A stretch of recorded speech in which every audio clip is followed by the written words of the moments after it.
뭐야? 뭐야? 토트넘. 우와! 도움 골이다! 줬어. 누가 도움 줬어? 클롭세스키. 존슨이 도움한 것 같은데? 아니 그 수비 맞고 튀었으니까 저 아닌데? 민재가 떨궈준 게 연결됐구나. 여기서 브레넌 존슨 여기서 키미인가? 키미예요. 키미네. 준 거를 키미가. 여기서 사실 근데 앞에 클롭세스키가 약간 굴절이 됐구나. 한번. 예 그러니까요. 오, 슈테일 잘 때렸다. 와 좋아. 무시야. 안 빠지네. 키미. 야, 조연결. 키미. 오, 잘 봤다. 야 계속 왜 그래? 세 번째야 그나브리. 미네 프리킥. 키미. 오, 골. 자, 어쨌든 헤딩했는데 비카리오 맞고 나오는 거 밀어넣었어요. 텔 헤더를 막은 걸 우파메카노가 발 뻗어서 밀어넣었죠. 자, 일단 동점. 그나브리. 뭐야? 야. 뭐야? 그나브리 삽질한 거를 또 스페스가 삽질했어. 야, 라우신이 살렸다. 그나브리의 삽질에 이은 스펜스의 삽질. 스페이스 쟤는 못 쓰겠다. 어이, 야. 또야. 야! 그나브리. 수비 왜 이러냐? 아니 또 그리고 비카리오 왜 이래 자꾸. 이번에도 또야. 거기서 그쪽으로 패스해주면 어떻게 그건 뺏기는 건데. 미넨 역전! 슬라키 표정이 안 좋아? 난 누군가 또 여기는 어딘가 표정 같지 않아요? 약간? 내가 괜히 왔다, 씨. 약간 좀 그런 표정 같았죠 표정이.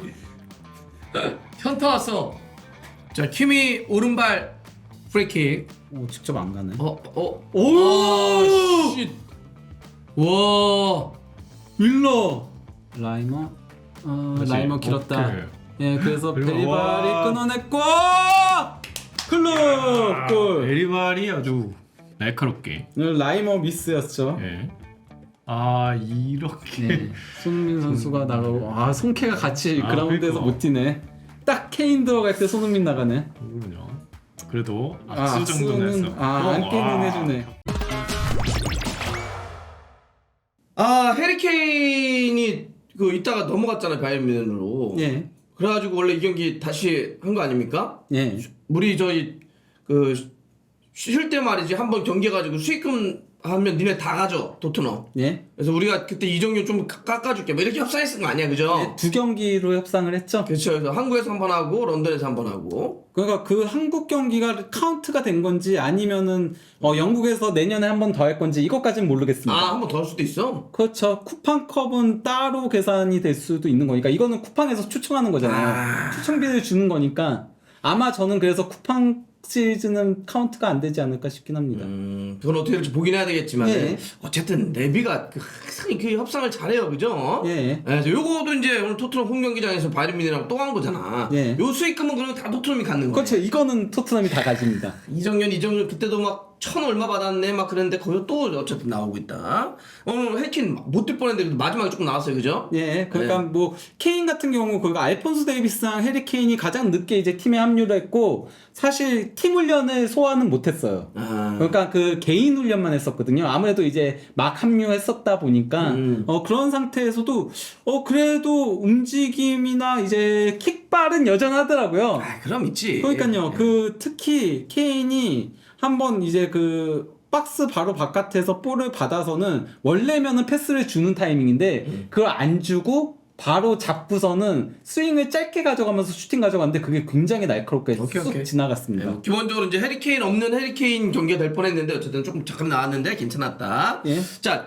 경기를 총평을 놓고 보면 그러니까 전체 크게 한번 평가를 해보면 뮌헨이 또 이겼어요. 3대2로. 네. 뭐 토트넘 입장에서는 골도 넣긴 했지만은 어쨌든 3골을 또 실점해주면서 한국에서 졌잖아. 네. 진 건데 자, 일단 조금 세부적으로 보면 근데 토트넘이 좀 비슷한 형태의 실수 혹은 약점을 계속 보여주는 것 같은데 예. 일단 보면 빌드업을 할 때 특히 비카리오가 골키퍼가 빌드업을 할 때 좀 무리하게 주다가 자꾸 끊어져가지고 실점하는 게 오늘도 또 있었단 말이에요. 예. 예. 이거 어떻게 생각하십니까? 그러니까 이거는 일단 비카리오가 너무 위험하게 패스를 주는 것도 있고, 그리고 이제 그 전반전에는 수비 라인이 기본적으로는 주전이 아니었잖아요. 그렇지. 벤 데이비스랑 드라쿠신이 나왔잖아요. 근데 이들의 포지셔닝도 좋지 못했죠. 그러니까 바이언하고 토트넘의 그 포지셔닝을 보면은 티가 확 나요. 바이언은 좌우로 길게 벌려요. 물론 이게 골키퍼의 발밑이 좀 약점이 있기 때문에 그러기도 해요. 바이언도 사실 전반전에 노이어 나올 때는 진짜 센터백 두 명이 완전히 벌리거든요. 믿고 가는 거지. 그렇죠. 노이어는 정확하게 주니까 좌우로 쫙 벌리면은 상대가 압박을 해도 거기서 뺏겨도 위험하지 않거든요. 그런데 후반 와서 울라이 들어오니까 그렇게까지 벌리지 못하더라고요. 울라이가 발밑이 오케이. 안 좋으니까. 근데 그래도 벤 데이비스랑 드라구신의 포지셔닝은 조금 좋지 못하다 보니까 상대의 압박에 쉽게 둘러싸이게 되는 거죠. 반면에 그래도 로메로하고 판더펜이 나오니까 후반전에. 그래도 이 둘은 특히 판더펜 쭉쭉 패스 나가는 거 보니까 좀 속 시원하긴 하더라고요. 전반전에 답답했던 모습들 보다가. 그러니까 이제 이런 거네. 그러면은 토트넘이 자꾸 실점을 좀 하고 있는데 비카리오의 특히 빌드업에서 잘려가지고 그게 비카리오의 어떤 패스에 대한 이야기도 할 수 있겠지만 기본적으로 앞에 그 수비 라인들의 어떤 구성이나 이런 것도 영향을 미쳤다. 네. 예. 다만 그럼에도 어쨌건 간에 조금은 상황에 따라서 빌드업 구조를 다르게 가져갈 필요성은 있다. 뭐 예를 들면 뭐 압박 당하면 좀 이렇게 긴 게 준다든지. 예, 그거 사실 그러니까 지난 쿠팡 시리즈 바이언하고 경기에서도 똑같은 방법으로 실점을 했었거든요. 오케이. 예, 그렇기 때문에 이런 게 반복이 된다면은 그러면은 조금 안정적으로 걷어내야 될 땐 걷어내야 된다라고 할 수 있죠. 그러면 이제 드라구신 얘기 좀 했으니까 그 왼쪽에 스펜스도 오늘 선발 나왔는데 이런 친구들은 확실히 주전급은 아니네. 스펜스는 확실히 왼쪽 풀백은 쓰지 못할 것 같아요. 그러니까 그치? 포지셔닝이 너무 안 좋아요. 그래서 위치 어떻게 잡을 줄 몰라. 그나브리가 오늘 결정적인 기회들을 날려줬길래 망정이었지. 전반전 초반에 특히. 예, 그나브리한테 기회가 굉장히 많이 나왔었고 결국 그나브리가 골도 넣었어요. 아하, 오케이. 예.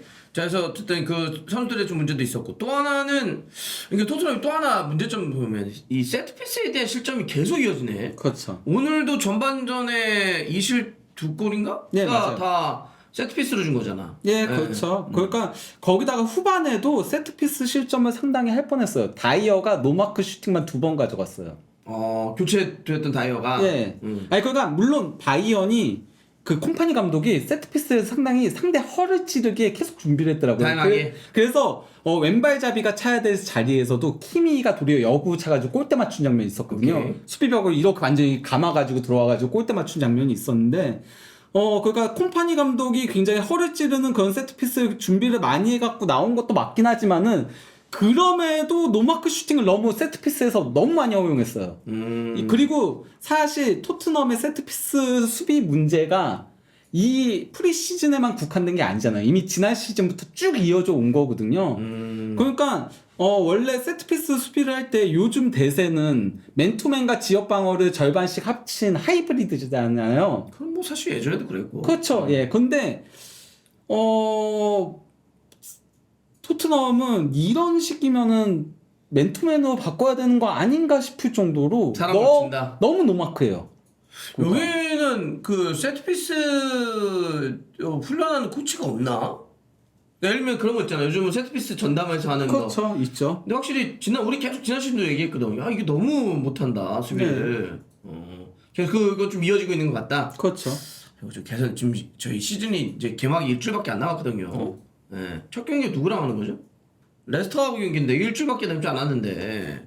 자 그래서 이 지금 비카리오의 빌드업 문제 그리고 세트피스에 대한 실점에 대한 문제가 있었는데 그래도 어쨌든 후반전에 뭐 로메로, 반더벤, 우도기 이렇게 주전 수비수들이 쭉 복귀를 하면서 몸을 좀 만들었다는 건 그래도 조금 우리가 기대해 볼 수 있는 부분이겠죠. 그러니까 뭐 우도기는 아직 조금 더 올라오긴 해야 될 것 같아 보이긴 했어요. 부상 때문에 유로도 못 뛰었으니까. 그러니까요. 장기 부상으로 계속 빠져 있었다 보니까 반면에 그래도 판더펜하고 로메로는 확실히 좋은 선수들인 거 오늘 보여줬고 그리고 베리발 이 선수 진짜 바이언 상대로 도리어 빛을 발하네요. 지난 쿠팡 시리즈에서도 그랬고 오늘 경기도 그나마 베리발이 그 바이언의 교체 투입된 라이머 상대로 계속 승리를 거두면서 베리발 예. 물건이야. 결국 골도 베리발 본인이 가로채서 본인이 마무리 지은 거거든요. 그 클롭세스키의 두 번째 그렇죠. 예. 손흥민이 주고 베리발이 연결해서 클롭이 이제 마무리 지은 거죠. 그 장면. 예.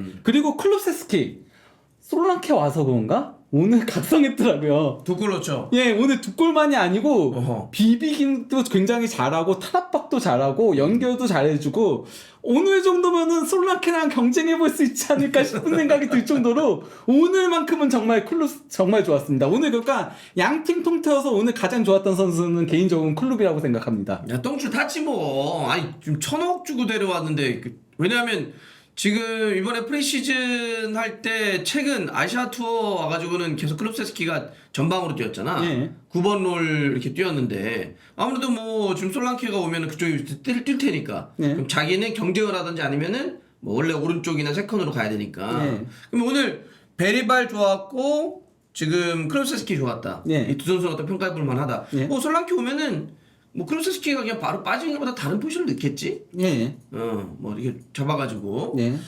손흥민은 어떻습니까?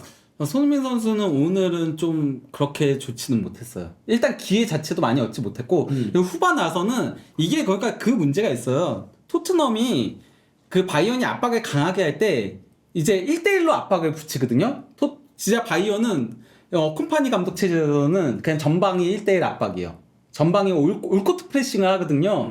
근데 그 1대1 압박을 풀어나오지 못하다 보니까 후반 나서는 손흥민 선수가 계속 내려왔어요.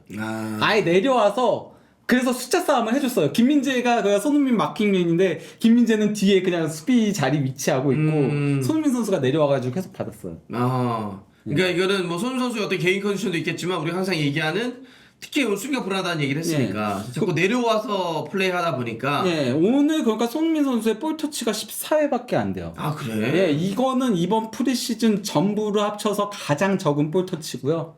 예, 패스도 그래서 7번, 그 중에 그래도 6번 성공을 시키는데요. 근데 진짜 그러면 볼을 많이 못 잡았네. 예. 그럼 얘기한 것처럼 그 이유는 얘기했던 것처럼 개인 컨디션 문제도 있을 수 있겠지만 팀의 어떤 그 수비의 불안이 자꾸 내려가서 수비를 할 수밖에 없는 그런 상황 때문에 그랬던 여파도 있었다. 예. 오케이. 나는 그래서 그런지 그 오늘 경기장에 솔랑케 와 있었잖아. 그 묘하게 카메라가 전반전 보여줬을 때 약간 그 이렇게 했지 이렇게 쳐다보는 걸 잡았잖아. 약간 좀 현다운 듯한 내가 왜 왔지 여기 뭐 이런 느낌. 그래도 뭐 어차피 이게 프리시즌 경기니까 그렇죠, 또 예. 와서 또 솔랑케가 뛰고 그러면 또 도움이 돼. 왜냐면 부자신 프리미어 득점 랭킹 4위 선수인데. 거기다가 상대도 바이언이니까. 그렇지. 다만 저는 그러니까 포스테코글루 감독이 바이언 상대로, 그러니까 바이언 같은 팀 상대로는 조금 전술 접근법을 다르게 가져갈 필요성이 있지 않을까. 근데 그 얘기는 우리가 계속해서 그렇죠. 안 하잖아. 사실 그러니까 그 맨시티하고의 3대3 경기 그 달트 갔던 그 경기도 내용 면에서는 대패하는 경기였는데 손흥민 선수가 거의 영웅적인 활약을 해가지고 3대3이 됐던 거였거든요. 그렇지. 예. 이렇게 강팀 만났을 때는 라인의 깊이도 조정 뭐 이래야 되지 않겠냐? 사실 그러니까 오늘 경기도 경기 내용적인 부분은 전반적으로는 토트넘이 많이 밀렸어요. 뭐 점유율도 6대4였고 슈팅 숫자도 20대7이었고 공격 위협도 그래프를 보더라도 토트넘이 공격한 그 그래프 자체가 별로 없거든요. 기회가 없었다는 거지. 예, 그 바이언이 거의 공격을 주도를 계속했어요. 근데 오늘도 그러니까 쿨룹세스키 그리고 또 이제 베리발 이런 몇몇 공격 자원들의 활약 덕분에 그래도 2대3이 된 거거든요. 한 골차로 패한 거거든요. 이런 식으로 가기는 좀 힘들다는 거죠. 근데 이제 내가 봐서는 근데 그게 갑자기 포스테코글루 감독이 변화를 뭐 주면서 그러지는 않을 것 같고 변화를 준다면 이제 그런 건 가능하겠지. 이랬을 때 이제 손흥민 선수의 위치 같은 경우 바꿔줄 수 있죠. 지난 시즌처럼. 예. 그러니까 이렇게 센팀 만났을 때는 예를 뭐 맨시티라고 한다면 손흥민 선수를 가운데 놓고 역습을 치는 어떤 뒷방을 때릴 수 있는 유형을 넣을 수도 있고 아니면은 뭐 이제 솔랑키 놔둬놓고 다른 팀 만났을 때는 뭐 이제 손흥민 선수가 왼쪽에 쓴다든지 요 정도 변하지 갑자기 막 뭐 수비적인 밸런스를 잡고 막 이러진 않을 것 같아요. 예. 계속 있는다면 그리고 이제 저는 어느 정도 이해되는 측면도 있어. 그러니까 토트넘에게 이 정도의 어떤 전술 변화를 확실히 좀 입히고 싶어하는 것 같아. 예. 그러니까 어떤 다른 결이 다른 전술을 지금 쓰지 않고 있는 것 같아. 이해는 되는데, 근데 어쨌든 상황에 맞춰서 상대에 맞춰서 좀 변화가 되지 않냐? 예, 그런 거죠. 김민재는 어땠어요? 김민재 선수 같은 경우는 뭐 약간 시작했을 때 실점 장면에서 조금은 클루바구의 그 경합에서 헤더가 잘못 연결되면서 예, 그 미스가 있긴 했지만은 이후에는 그래도 잘 막아냈죠. 예, 특히 그 다이어가 후반에 교체 투입되자마자는 약간 바이언이 흔들렸었거든요. 그때 김민재 선수가 그래도 많이 커버를 해주면서 그러면서 그 이후에 다이어가 자신감을 찾으면서 다이어도 조금 잘 막는 그런 상황들이 나왔었습니다. 그 타가 어떻게 되는 거예요 지금 미네? 타는 아마 이제 그 더리우트랑 마즈라이 이적이 거의 확정적으로 뜨고 있거든요. 왼쪽 간다고. 예. 그 거피셜이 떴기 때문에 그 이적이 이제 성사가 되고 나면은 그러면은 타하고 이제 그 스타드렌에 이번에 올림픽에서도 뛰었던 윙 플레이어인 데지레 두에하고 이렇게 두 명 영입할 거라고 합니다. 그러면 저 지금 타가 오면 김민재는 어떻게 될 것 같아요? 뭐 그러니까 타, 김민재, 우파메카노가 기본적으로는 경쟁을 할 것 같고요. 다이어는 아마 주전 경쟁에서는 조금 밀려나지 않을까. 왜냐면 콤파니 감독이 워낙 라인을 올리다 보니까 다이어가 불안하긴 해요. 아니 그러니까 김민재가 우파메카노하고 타하고 세 명이 경쟁을 한다 보면 어쨌든 센터백은 두 명이니까 그렇죠? 예. 어떻게 될 것 같아요 거기서 김민재는? 그러니까 그 셋이 돌아가면서 나오지 않을까 개인적으로는. 근데 일단은 타하고 김민재가 조금 더 중용받을 가능성은 있다고 생각해요. 왜요? 우파메카노는 계약 기간이 아직 재계약을 하지 않았으니까 2025년까지니까. 예. 약간 돌 수는 있겠지만은 그래도 좀 더 중용될 수 있는 건 타하고 김민재다. 네. 근데 오케이. 우파메카노가 재계약을 하게 된다면은 그러면은 셋이 조금 경쟁을 하는데 일단은 그래도 우파메카노 김민재가 그러면 먼저 나오겠죠. 왜냐면은 타는 이적해 오자마자 호흡 맞추기는 조금 시간이 걸릴 테니까. 그거는 뭐 초반에 조금 문제일 그렇죠. 거고. 예. 근데 난 타를 백업을 안 치지 않을 것 같은데. 네, 저도 레버쿠젠에서 그렇게 잘했던 선수인데. 뭐 그러진 않을 걸로 보긴 합니다. 오케이. 근데 약간의 경쟁이나 로테이션은 좀 어느 정도 감내할 수도 있다. 네. 좋습니다.